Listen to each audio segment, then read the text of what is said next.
नमस्कार दोस्तों, wish creative fitter trade के यूट्यूब चैनल पर स्वागत है। दोस्तों, आपकी एग्जाम को ध्यान में रखते हुए हम लोगों ने टेस्ट सीरीज चालू किया है। जूनियर के जो मल्टीपल चॉइस क्वेश्चन की टेस्ट सीरीज है, अभी तक हमने 6 टेस्ट सीरीज प्रदर्शित किया है। आपके लिए ये नया वीडियो लेकर आए हैं। दोस्तों, आपने हमारे चैनल को अभी तक सब्सक्राइब, लाइक और शेयर नहीं किया होगा तो अभी सब्सक्राइब, लाइक और शेयर करना ना भूलिएगा। चलिए दोस्तों, अब हम सबसे पहला सवाल जानते हैं। पहला सवाल है, धातु को सुराख करते हुए एक ड्रिल जितनी गहराई में प्रवेश करता है वह क्या कहलाता है? इसके ऑप्शन है speed per minute, cutting speed, feed, none of these. इसका सही जवाब है सी, फीड। दूसरा सवाल है, ड्रिल के स्लीव पर कौन सा टेपर कटा होता है? जो हमारे ड्रिल होते हैं उसके ऊपर कौन सा टेपर कटा होता है यह आपको बताना है। इसके ऑप्शन है Brown taper, Morse taper, Sharp taper, Jarno taper. इस सवाल का सही जवाब है बी, मोर्स टेपर। अगला सवाल जानते हैं, एक्मे थ्रेड का कोण कितना होता है? जो अलग अलग थ्रेड होते हैं उसमें से आपको एक्मे थ्रेड का कोण बताना है। उसका ऑप्शन है 29 डिग्री, 47.5 डिग्री, 55 डिग्री, 60 डिग्री। इस सवाल का सही जवाब है ए, 29 डिग्री। अगला सवाल है, M16 बोल्ट के लिए ब्लैक साइज क्या होगा? हमें इसमें डाइंग करने के लिए जो राउंड होता है रॉड, उसका आपको साइज बताना है। उसका सबसे पहला ऑप्शन है 15.80 mm, 15.85 mm, 16 mm, 16.15 mm। इस सवाल का सही जवाब है बी, 15.85 mm। चलिए दोस्तों, अब हम अगला सवाल जानते हैं।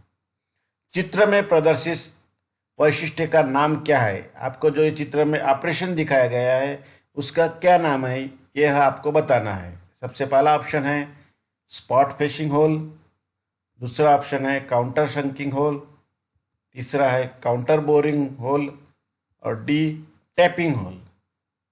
इस सवाल का सही जवाब है बी, काउंटर शंकिंग होल। ये जो स्केच दिया गया है उसमें जो ऑपरेशन दिखाया गया है वो काउंटर शंकिंग होल का है, जिसमें काउंटर शंकिंग बोल्ट जो होते हैं, रिवेट होते हैं, हम उसमें फिट करते हैं। अगला सवाल है, व्हील में प्रयुक्त एब्रेसिव कणों को बांड द्वारा पकड़े रहने की शक्ति को क्या कहते हैं? व्हील में जो एब्रेसिव कण होते हैं जिसको बांड द्वारा पकड़ा जाता है उस शक्ति को क्या कहते हैं? इसका सही जवाब है ग्रिट, बॉन्ड, ग्रेड, स्ट्रक्चर। इस सवाल का सही जवाब है सी, ग्रेड। जो एब्रेसिव कणों को बांड द्वारा पकड़े जाते हैं उसको ग्रेड कहलाते हैं। अगला सवाल है, ग्राइंडिंग पहिए में क्रैक पता लगाने के लिए जो टेस्ट किया जाता है उसे कहते हैं। ग्राइंडिंग व्हील में क्रैक जो होता है उसको पता करने के लिए जो टेस्ट किया जाता है उससे क्या कहते हैं वो आपको बताना है। इसका पहला ऑप्शन है कठोर परीक्षण, एक्सरे परीक्षण, साबुन का परीक्षण और डी, रिंगिंग परीक्षण। इस सवाल का सही जवाब है रिंगिंग परीक्षण। दोस्तों, अगला सवाल जानते हैं, किस पद्धति में टॉलरेंस बेसिक साइज के दोनों ओर दी जाती है? जो टॉलरेंस होता है वो दोनों तरफ दिया जाता है, वो कौन से बेसिक में दिया जाता है वो आपको बताना है। पद्धति में दिया जाता है वो आपको बताना है। इस सवाल का पहला ऑप्शन है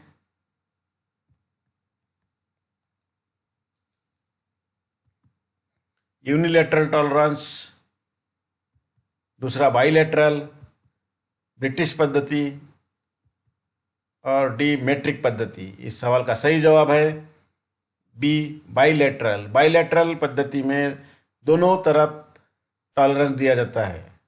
अगला सवाल जो है वो है एक पार्ट के निर्माण में टॉलरेंस 40 प्लस माइनस 0.04 mm द्वारा निर्दिष्ट किया गया है। तो हाई एवं लो लिमिट क्या होगी? आपको इसमें बेसिक साइज दिया है 40 mm और जो टॉलरेंस दिया है वो प्लस माइनस 0.04 mm दिया है। तो उसका आपका हाई लिमिट और लो लिमिट बताना है। तो इस सवाल का सबसे पहला ऑप्शन है 40 mm लो लिमिट है और हाई लिमिट है 40.96 mm। दूसरा ऑप्शन है जिसका लो लिमिट है 40.04 mm और हाई लिमिट है 40.96 mm। तीसरा ऑप्शन है 40.96 mm और 39.96 mm। चौथा ऑप्शन है 39.96 mm और उसकी हाई लिमिट है 40.04 mm। इस सवाल का सही जवाब है डी 39.96 mm जो लो लिमिट रहेगी और उसकी हाई लिमिट 40.04 mm रहेगी। चलिए दोस्तों, अब हम अगले सवाल की ओर बढ़ते हैं। अगला सवाल है स्मेल्टिंग विधि कौन सी फर्नेस में प्रयोग होती है? इस सवाल के ऑप्शन हैं विद्युत फर्नेस, उसी को इलेक्ट्रिक फर्नेस कहता है, क्यूपोला फर्नेस, ब्लास्ट फर्नेस, उपरोक्त में कोई नहीं। इस सवाल का सही जवाब है बी क्यूपोला फर्नेस। दोस्तों, अब हम अगले सवाल की ओर बढ़ते हैं। अगला सवाल है उच्च कार्बन स्टील में कार्बन होते हैं, मतलब आपको कार्बन की मात्रा बताना है। हाई कार्बन स्टील में जो कार्बन होता है उसकी मात्रा क्या होती है वो आपको बताना है। यह है बिलो 1.5%, 0.7% टू 1.5%, 0.25% टू 0.7% और अबव 0.25%। इस सवाल का जवाब है बी 0.7% टू 1.5%। अगला सवाल जानते हैं चित्र में प्रदर्शित टूल्स का नाम क्या है? आपको ये स्क्रैपर का एक स्केच दिया है, उसका आपको नाम बताना है। उसका पहला ऑप्शन है हुक स्क्रैपर, दूसरा ऑप्शन है बुलनोज्ड स्क्रैपर, तीसरा ऑप्शन है ट्रायंगुलर स्क्रैपर और चौथा ऑप्शन है हाफ राउंड स्क्रैपर। इस सवाल का सही जवाब है बी बुलनोज स्क्रैपर। चलिए दोस्तों, अब हम अगले सवाल की ओर बढ़ते हैं। अगला सवाल है चित्र में दिखाए गए माप के अनुसार फीट का प्रकार कौन सा है? आपको इसमें जो दिया है मेजरमेंट, उसके हिसाब से आपको फीट का प्रकार जानना है। इसमें देखिएगा होल में आपको 1.505 दिया है जो हाई लिमिट है और जो है 1.50 है लो है डायमेंशन। उसके बाद शाफ्ट के जो दिया है वो 1.510 और दूसरा डायमेंशन दिया है उसका लो वो 1.504। इसके ऑप्शन है क्लियरेंस फीट, दूसरा ऑप्शन है इंटरफियरेंस फीट, ट्रांजिशन फीट और इनमें से कोई नहीं। आपको ये कौन सी फीट है यह बताना है। इसका सही ऑप्शन है सी ट्रांजिशन फीट। आप गौर से देखेंगे तो इसके सभी जो मेजरमेंट है वो ना ज़्यादा इंटरफेरेंस है ना क्लियरेंस है, इसीलिए इसको ट्रांजिशन फीट कहलाते हैं। इसके बाद आपका अगला सवाल है चित्र में ई से इंगित किए लेट सेंटर का नाम क्या है? आपको ये स्केच दिया है, उसमें ई से इंगित किया है, आइडेंटिफिकेशन किया है, उसका नाम बताना है। सबसे पहला नाम है insert type centre, self driving live centre, revolving centre और हाफ सेंटर। इस सवाल का सही जवाब है सी रिवॉल्विंग सेंटर। उसके बाद आते हैं अगले सवाल की ओर। अगला सवाल है टेल स्टॉक को कितना ऑफसेट किया गया यह जांचने के लिए किस इंस्ट्रूमेंट का उपयोग किया जाता है? टेल स्टॉक को कितना ऑफसेट किया गया है, इसके लिए जो इंस्ट्रूमेंट उपयोग में लाते हैं उसका आपको नाम बताना है। पहला ऑप्शन है micrometer, dial test indicator, vernier bevel protractor, height gauge. इस सवाल का सही जवाब है बी, डायल टेस्ट इंडिकेटर। इसके द्वारा आपको कितना अपसेट किया गया है इससे पता चल जाएगा। उसके बाद आते हैं अगले सवाल की ओर। कौन सा स्टेडी रेस्ट लेथ के बेड पर फिक्स किया जाता है और स्थिर रहता है? आपको यह बताना है कि कौन सा स्टेडी रेस्ट लेथ बेड पर फिक्स किया जाता है और वो स्थिर रहता है। उसके ऑप्शन है fix steady rest, follower steady rest, दोनों ए और बी, मतलब फिक्स और फॉलोअर, और इनमें से कोई नहीं। इस सवाल का सही जवाब है ए, फिक्स स्टेडी रेस्ट। चलिए दोस्तों, अब अगले सवाल की ओर बढ़ते हैं। अगला सवाल है कॉलेट चक का प्रयोग कितने व्यास तक के कार्यखंड को होल्ड करने के लिए किया जाता है? आपको यह बताना है कि कॉलेट चक का प्रयोग कितने व्यास के कार्यखंड, मतलब जाप को पकड़ने के लिए किया जाता है। 12 24 30 36 इस सवाल का सही जवाब है 12 12 तक कॉलेट चक में आप जाप को होल्ड कर सकते हैं। अगला सवाल है ड्रिल से किए गए छेद को बड़ा करने के लिए प्रयोग किए जाने वाले टूल को क्या कहते हैं? ड्रिल से जो छेद करते हैं उसको बड़ा करना है तो जो टूल्स प्रयोग में लाते हैं उसको क्या कहते हैं, यह आपको बताना है।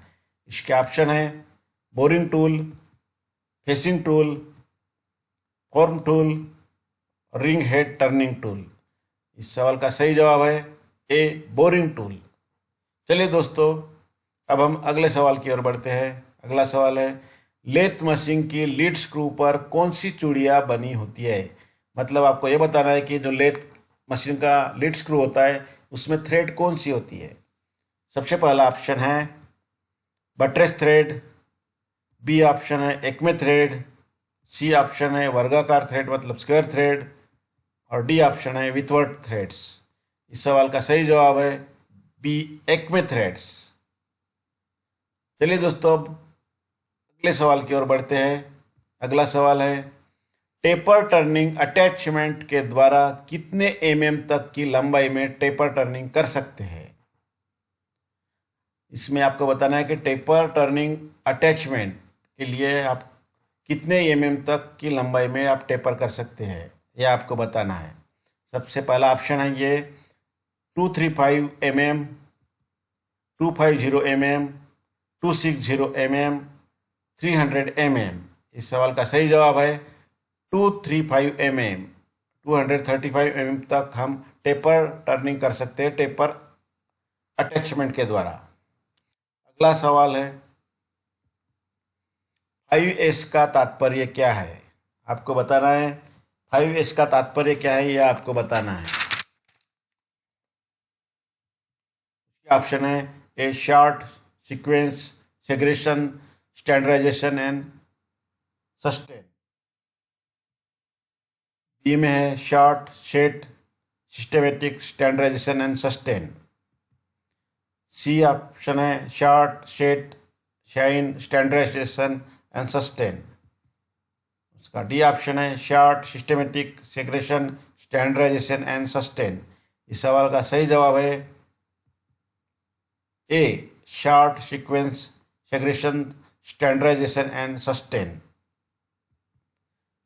आपका अगला सवाल है चूड़ी प्रति इंच की जांच के लिए इस्तेमाल किया जाता है। मतलब आपको ये बताना है थ्रेड पर इंच आपको जांच करनी है तो कौन सा टूल्स आपको उपयोग में लाना है वो आपको बताना है। सबसे पहला ऑप्शन है ये टूल गेज, दूसरा ऑप्शन है आपका मेट्रिक स्केल, उसके बाद रिंग गेज और स्क्रू पिच गेज। थ्रेड प्रति इंच जांचने के लिए आपको जो टूल्स इस्तेमाल करते हैं उसका नाम है डी, स्क्रू पिच गेज। चलिए दोस्तों, अब हम अगला सवाल देखते हैं। अगला सवाल है मशीन की ओवरहोलिंग करते समय खोलकर साफ कर पुनः फिट करते हैं। आपके ऑप्शन है कुछ लोगों को, सभी भागों को, किसी भी भागों को, किसी भी भाग को नहीं। इस सवाल का सही जवाब है बी सभी भागों को। चलिए दोस्तों, अब हम अगले सवाल की ओर बढ़ते हैं। अगला सवाल है, किस परीक्षण यंत्र का उपयोग मशीने के लंबवत क्षैतिज स्तरों की पर जांच करने के लिए किया जाता है? किस परीक्षण यंत्र का उपयोग मशीने के लंबवत क्षैतिज स्तरों पर जांच करने लाया जाता है? इसके ऑप्शन है straight, try-square, block spirit level और डी टेप। इस सवाल का सही जवाब है सी, ब्लॉक स्पिरिट लेवल। चलिए दोस्तों, आज के हम आखिरी सवाल की ओर बढ़ते हैं। आखिरी सवाल है, स्क्रू थ्रेड M10 1.25 से निर्दिष्ट किया है, यह कौन से थ्रेड है? ये स्क्रू थ्रेड का आपको इधर दिया है पूरा का पूरा स्पेसिफिकेशन, उसके द्वारा आपको बताना है कि ये कौन से थ्रेड है। इसके ऑप्शन है isometric course, isometric fine, unified course, unified fine. इस सवाल का सही जवाब है आइसोमेट्रिक फाइन। दोस्तों, आपने हमारे चैनल को अभी तक सब्सक्राइब और शेयर नहीं किया होगा तो अभी सब्सक्राइब, शेयर और लाइक ज़रूर कीजिएगा। और ऐसे ही नई नई वीडियो की जानकारी के लिए आप हमारे चैनल के बेल आइकन को क्लिक ज़रूर कीजिएगा। Thank you.